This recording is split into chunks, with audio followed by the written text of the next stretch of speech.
Mike Bearlack here to entertain you with the help from with the help of the help of the Beatles and some seasonal music. Christmas time is here again. Christmas time is here again. Christmas time is here again. Christmas time is here again. O-U-T spells out. What? Also, too, I really wish John Lennon was alive so I could ask him. There's a monologue at the end of that song of the Beatles just basically wishing everybody happy Christmas. And when it gets to John Lennon, he goes into this monologue where he says, the only words I can make out are, that's why I wish he was alive so I could ask him, John, what the hell is a Grisky Gringle? And the Grisky Gringles. What's a Grisky Gringle? So I've been playing Christmas music at work, which makes 50% of the people I work with like me still, and 50% hate me. But I think I might have found a way to get it to be 40-60 in my favor. I've been playing the new Christmas album from Journey's Steve Perry, The Season. Actually, I borrowed it from my brother-in-law and put it on CD and then transferred it to cassette so I could listen to it at work. It's all right. It's only 24 minutes long, but I don't regret burning, recording, dubbing, whatever you kids call it these days. But the reality is, Steve Perry just doesn't sing quite like he used to. But then that's true of Phil Collins as well.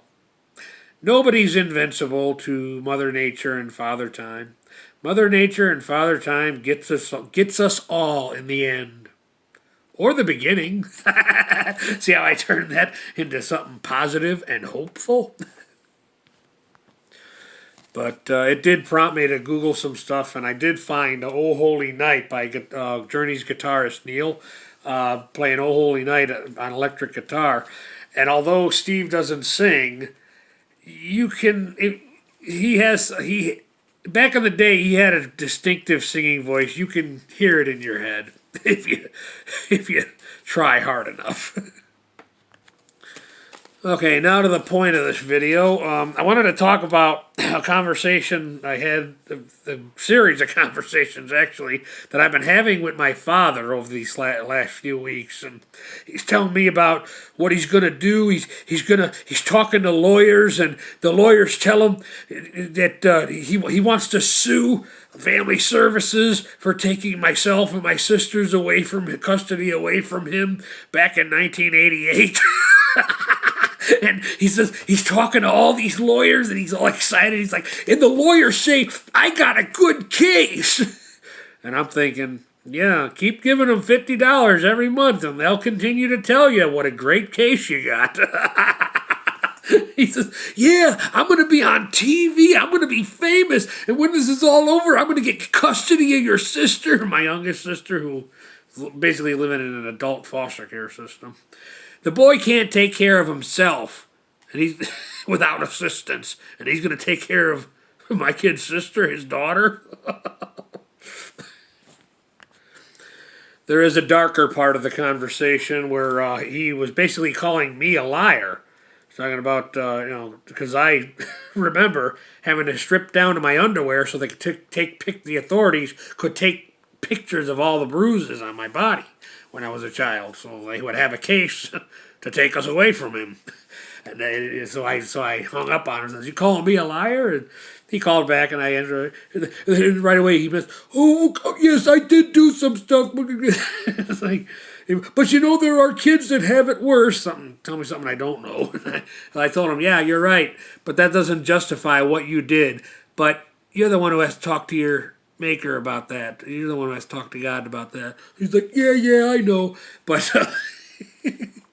then he says, They think I'm cuckoo over here in the building where he lives. Apparently the people that live in the building sign a petition or something. They make him get a... He's like, what do you call it? What do you call it? I'm like, psychiatric evaluation? Yeah, that's it. So the people in the building he lives in, I guess, from what he told me, signed a petition to have him get a psychiatric evaluation because they think I'm cuckoo, as he says. I've dealt with this guy long enough, so I know how to talk to him. You just have to play along. It's the only thing to do. I told him, I says, I don't understand why they think you're just playing along. I say to him, I don't understand why they think you're cuckoo. I mean, don't they realize you're not crazy? It's just everybody's out to get you. And my father says, yeah, I know. I tried to explain that to him.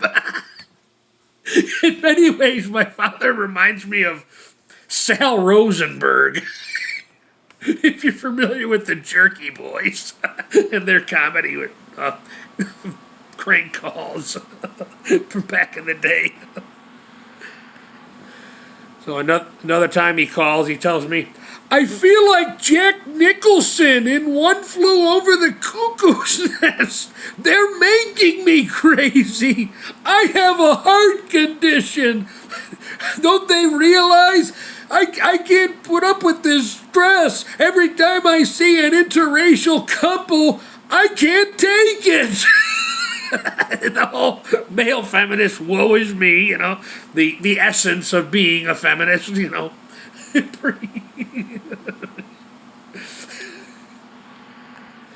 Basically, a perpetual state of victimhoodness is basically the essence of being a modern feminist. Truth. No matter what, always lay the blame elsewhere. The essence of feminism. All my life, people ask me, does your father have mental issues? He thinks very highly of himself. I think the problem is my grandmother, his mother, cut his meat for him till he was about 17. We had more vulgar ways of putting it when we were kids. And breastfed him till he was 40. No, she was deceased by the time before he was 40, but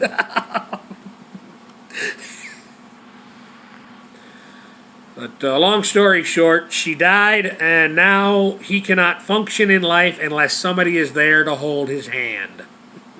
I've stated these facts on my channel before, but I've recently got some new subscribers, so for their benefit, I don't mind, I'll repeat a few of the finer points. So, long story short, my grandmother owned property in the 50s, which was not a common thing for a female back then. My grandfather was an immigrant. He just worked, and my grandmother was responsible for handling the money and the bills.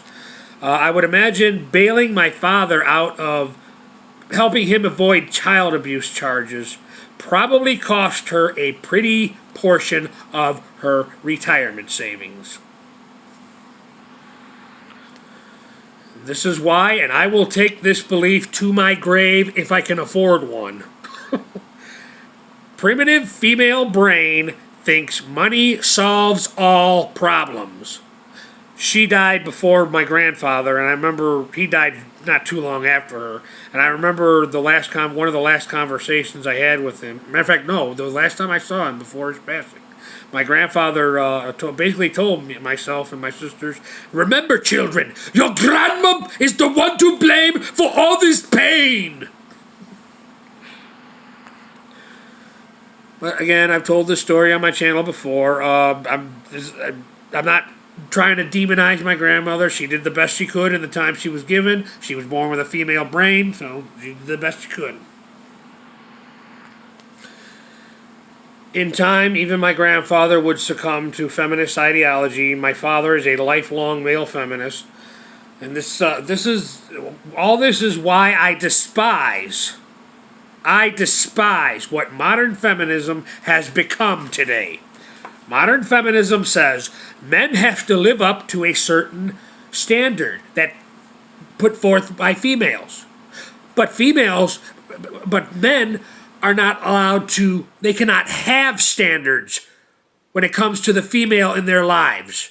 Men must be content with whatever they get. You know what I say? Flunk you. You political powers that be. You might have been successful breaking my grandfather's free masculine spirit. And my father, he was pretty much doomed from the start. But and the day may come when you actually may break my body, but you will never break my free masculine spirit. But now back to my father nowadays for the comical aspect of the whole thing. So this past weekend he had me. He wants to make a tape. What it is my father has a crush on the woman who runs the building over there. Right? This woman is married. Apparently, I've never met her or anything, but my father told her that she told him she won't accept flowers from him, but she'll accept a recording. So he came over and basically was singing to these Elvis songs. He had me put this Elvis DVD in, and he was singing along with a series of Elvis songs, a couple of concerts, songs at a kind of musical memorial for George Harrison.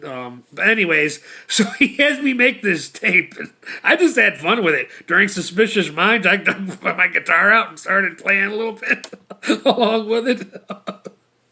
But I just had fun with it. So apparently he's gonna. So he made the tape, and I put it on CD for him, and he's gonna give it. Apparently he gave it to her today. He called me today and told me he gave her the recording. So now I'm putting myself in the husband's place. If she is secretive about this whole thing with her husband, then that's just not a healthy marriage. She's gotta keep it's secret from her husband that this old guy has a crush on her, my father. That's just not a healthy marriage. I'm sure she likes the attention. That's female nature. You know, once you as a man learn that and accept it, the more on your way you are to becoming a high-value man. Okay, I'm going to wrap this one up here. But when I made him the CD, I wrote on the CD because he I don't think the boy can even read anymore. I wrote on the CD his songs to his lady love. Friends. And I put friend in quotation. Hey, I hope the woman and her husband get a bang out of it. That was my only reason for doing that. All right, I gotta do some more videos. So this is one of two I'm gonna do. Gotta make a new Lex video.